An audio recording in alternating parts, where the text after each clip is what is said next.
Hi, welcome to the Crocker House Museum. Let's talk about refrigeration in 1880. Most city folk would have had an icebox like you see the one here.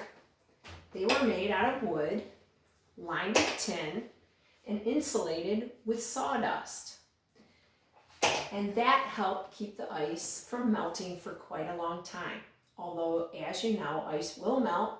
There's a little hole on the floor of this portion of the icebox where the water would melt and go down, and it would go down through a tube to the very bottom where you kept a pan that could collect the water.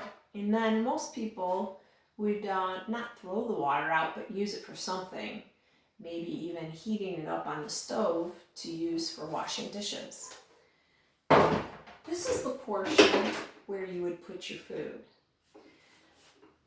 Not as big as our refrigerators today, but most people had a cold room down in their cellar where they had bins of sawdust to put rooted vegetables in, carrots, potatoes, parsnips, and they also hung up salt cured meats. They kept their canned goods down there.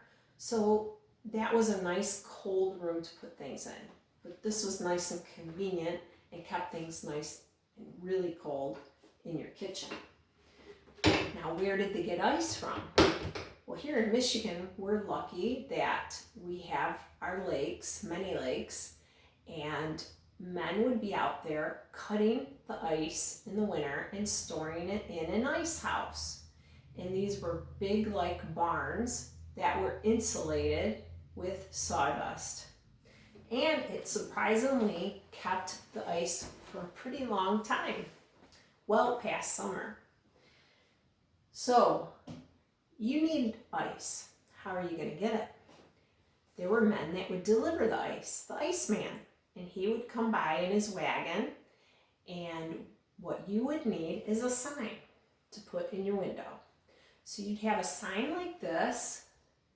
If you had the number 25 facing up, the Iceman would see that in your window and say, oh, they need 25 pounds of ice. Or perhaps you need 100 pounds of ice. So you would have to have the number of pounds that you need. He would come in using ice tongs like this. And he even had them much bigger than this for bigger pieces of ice. And he would put that in there and he would bill you monthly. So that's how you kept your food in your kitchen in a roughly about 1880.